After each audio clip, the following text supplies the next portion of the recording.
إياك أن تتصور ذات الله عز وجل جسما، لأن عندنا واحد الفرقة كتسمى المجسمة.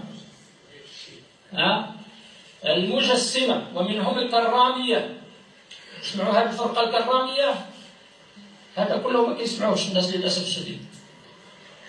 ولكن الغريب أن تسمعوا أن من هذه الفرقة ابن تيمية. نعم، واحذروا. ابن تيمية بالدليل القاطع، وابن القيم بالدليل القاطع. احذروا.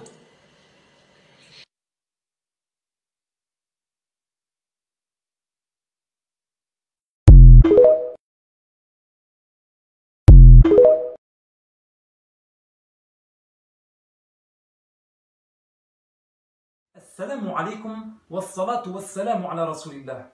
Mes frères et sœurs, après vous avoir exposé que la croyance des wahhabites prétendus salafis n'avait rien à voir avec la croyance des musulmans, nous tenions à vous faire part de l'information suivante. Sachez, mes frères et sœurs, que l'une des plus anciennes références des wahhabites, à savoir Ibn Taymiyyah, mort en 728 de l'Hégire à Damas et emprisonné par les savants de son époque, celui-ci n'a pas hésité à s'appuyer sur des passages de l'évangile falsifié pour soi-disant valider sa mauvaise croyance d'assimilateur. Dans son livre qu'il a intitulé Sharh Hadith al-Nuzul, en page 217 de l'édition saoudienne Dar al-Asimah, livre bien sûr vérifié et annoté par le wahhabite Muhammad ibn Abdurrahman al-Khamis. Donc voici ce que dit Ibn Taymiyyah en page 217. Voilà. Vous pouvez lire en arabe ce qui est encadré.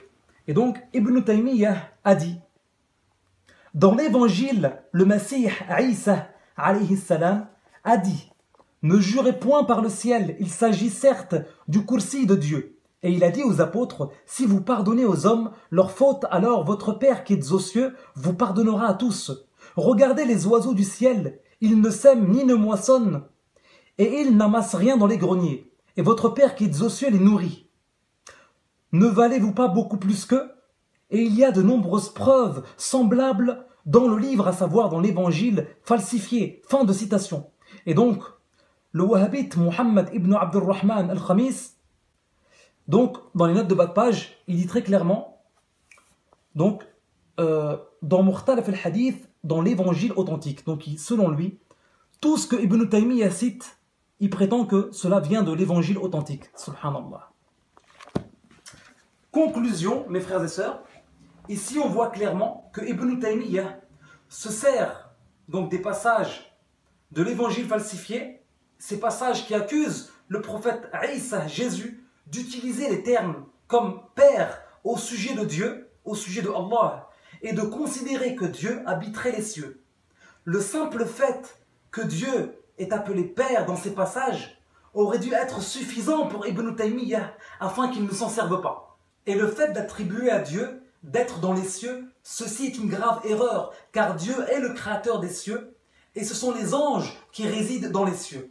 Ces propos tenus par Ibn Taymiyyah sont présents dans plusieurs de ses ouvrages, tels que dans ses Majmu' al-Fatawa, ou encore dans son livre qu'il a intitulé Kitab al-Asma' wa al-Sifat, et même dans son livre qu'il a intitulé Bayan Talbis al-Jahmiyyah. Pour finir, sachez mes frères et sœurs, que nous devons tous croire en Al-Injil, l'évangile authentique, mais du temps où celui-ci a été révélé à notre prophète Isa, Jésus, alayhi salam. Mais les copies qui sont maintenant sur terre sont toutes des copies falsifiées. Et concernant l'attribution du nom de Père au sujet de Dieu, au sujet de Allah, aucun des prophètes, depuis Adam, alayhi salam, jusqu'au prophète Muhammad, sallallahu alayhi wa sallam, n'avait attribué cela à Allah. Enfin, je termine mon propos en vous rappelant, ainsi qu'à moi-même, mes frères et sœurs, que dans le Coran honoré, dans Surat al-Ikhlas, verset 3, Allah Ta'ala dit ce qui a pour sens. Allah n'engendre pas et il n'a pas été engendré. Wallahu Ta'ala a'lam wa ahkam.